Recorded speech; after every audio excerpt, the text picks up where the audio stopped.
ஆண்டவராகிய இயேசு கிறிஸ்துவின் நாமத்திலே உங்கள் யாவரையும் வாழ்த்துகிறேன். இன்னும் ஒரு விஷயம் உங்களை சந்திப்பதில் மிகுந்த மகிழ்ச்சி அடைகிறேன். இந்த நாளில் உங்களோடு கூட வேதத்திலிருந்து ஒரு வேத பகுதியை வாசித்து நாம் தியானித்து நாம் கடந்து போக போகிறோம்.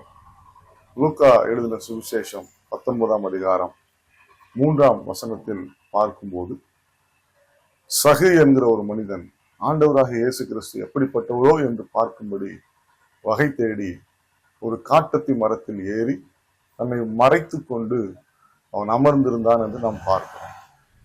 இந்த சகையு ஆண்டவராக இயேசு கிறிஸ்துவை குறித்து நிறைய காரியங்களை கேள்விப்பட்டிருக்கிறார். வியாதியஸ்தர்களை சுகமாக்குகிறார், மரித்தோரை உயிரோடு எழுப்புகிறார், செவிடர்கள் கேட்கிறார்கள், ஊமையர் பேசுகிறார்கள், பார்வையற்றவர்கள் பார்வை அடைகிறார்கள். இப்படி பல காரியங்களை அவன் கேள்விப்பட்டதனால் இந்த இயேசு எப்படிப்பட்டவர் என்று பார்க்க ஆசைப்பட்டு அவர் பார்ப்பதற்கு வகை தேடினான் என்று சொல்லி நாம் பார்க்கிறோம். ஆனால் வேதம் அவனை குறித்து சொல்லும் போது அவன் ஆயக்காரருக்கு தலைவன் என்று சொல்லி பார்க்கிறோம். அவன் வரி வசூல் செய்கிறவன். ஆகவே ஜனங்கள் அவனை வெறுத்தார்கள். எல்லாராலும் அவன் வெறுக்கப்பட்டபடியால், ஒடுக்கப்பட்டபடியால் ஆண்டவராக இயேசு கிறிஸ்துவை நேராய் பார்க்க முடியாதபடி ஒரு ஓரமாய் அவன் ஒளிந்து நின்று அவரை பார்த்தால் போதும் என்று சொல்லி அவன் தன் மரத்தின் மேல் ஏறி தன்னை ஒளித்துக் கொண்டிருந்தான். ஆனால் ஆண்டவராகிய இயேசு கிறிஸ்து அந்த ஊருக்குள் வந்தபோது அவன் மறைந்திருந்த அல்லது ஒளிந்திருந்த அந்த மரத்தின் கீழே நின்று அந்த மனிதனை பார்த்து அவர் அழைக்கிறதை பார்க்கிறோம். சகையுவை கீழே இறங்கி வா என்று சொன்ன அவனுக்கு ஒரு பெரிய ஆச்சரியம், எப்படி இது சாத்தியம்? ஆனால் ஆண்டவராகிய தேவன் மனிதனுடைய உள்ளந்திரியங்களை ஆராய்ந்து அறிந்திருக்கிறவர். சகையு கீழே இறங்கி வந்தான். வந்தபோது ஆண்டவர் சொன்னார், இன்றைக்கு உன் வீட்டிற்கு ரட்சிப்பு வந்தது. ஒரு மனிதன் ஆண்டவரை தேடும் போது அவனுடைய வாழ்விலே ரட்சிப்பு வருகிறது. ரட்சிப்பு என்று சொல்லும் போது அவன் பாவத்திலிருந்து விடுதலை, சாபத்திலிருந்து விடுதலை, அக்கிரமத்திலிருந்து விடுதலை, அவனுடைய வாழ்விலே அவன் அடிமைப்பட்டிருந்த எல்லாவற்றிலும் இருந்து விடுதலை என்று சொல்லி நாம் கண்டுகொள்ள முடியும். எனவே ஆண்டவர் அவனை பார்த்து சொன்னார், இன்றைக்கு உன் வீட்டிற்கு ரட்சிப்பு வந்தது. அவனுக்கு சொல்ல முடியாத ஒரு மகிழ்ச்சி.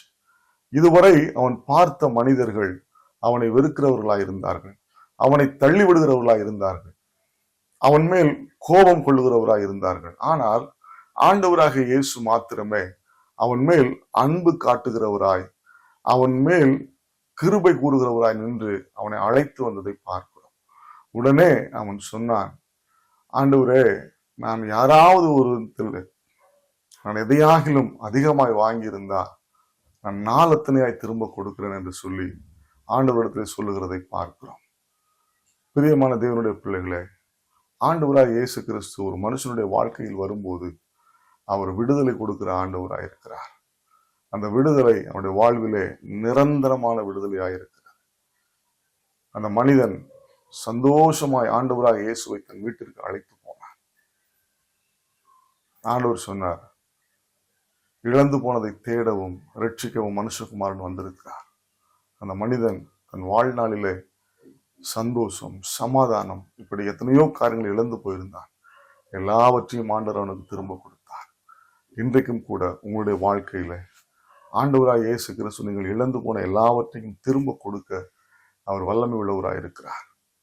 வெளிப்படுத்தின விசேஷம் 3ஆம் அதிகாரத்தில் வாசிக்கிறோம்.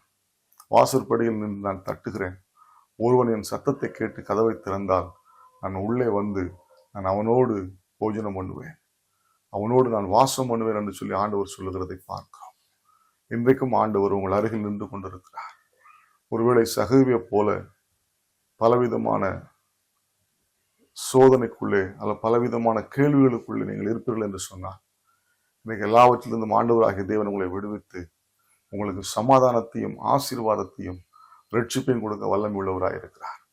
நீங்கள் அவரிடத்துல கேட்டுக்கொள்வது எதுவோ அதை எல்லாவற்றையும் அருளுவதற்கு அவர் போதுமானவராக இருக்கிறார். அந்த சகைவை போல மனப்பூர்வமாய் சந்தோஷமாய் ஆண்டவராய் இயேசு கிறிஸ்துவை உங்கள் வீட்டிற்குள்ளே அழைத்து செல்லுங்கள். அவர் நிச்சயம் உங்கள் ஒவ்வொருவரையும் ஆசீர்வதிப்பார். ஜெபிப்போமா. நல்ல பிதாவே, இந்த நல்ல வேலைக்காக நன்றி சொல்லுகிறோம். அந்த சகேயு இயேசு எப்படிப்பட்டவரோ என்று பார்க்க வகை தேடினான். ஆனால் ஆண்டவராக இயேசுவோ அவன் அருகிலே வந்து நின்று அழைத்து அவர் மேல் கரிசனை உள்ளவர், அன்புள்ளவர் என்று சொல்லி தன்னை காண்பித்து அவனுடைய வாழ்வில் ரட்சிப்பை கொடுத்தீர் ஆண்டவரே. அதே போல ஒருவேளை இந்த சத்தத்தை கேட்டுக்கொண்டிருக்கிற நம்முடைய பிள்ளைகளுடைய வாழ்க்கையில் இப்படிப்பட்ட அனுபவங்கள் இருக்குமானால் இன்றைக்கு ஒரு பெரிய மாற்றமும் உண்டாகட்டும், ஆசீர்வாதங்கள் உண்டாகட்டும். இந்த சத்தத்தை கேட்கிற ஒவ்வொருவரையும் ஆசீர்வதித்தரணும். இயேசு கிறிஸ்துவின் நாமத்தில் ஜெபிக்கிறோம் நல்ல பிதாவே, ஆமென், ஆமென். கிருபை உங்களோடு இருப்பதாக. கர்த்தர் உங்கள் ஒவ்வொருவரையும் ஆசீர்வதித்து காப்பாராக. ஆமென்.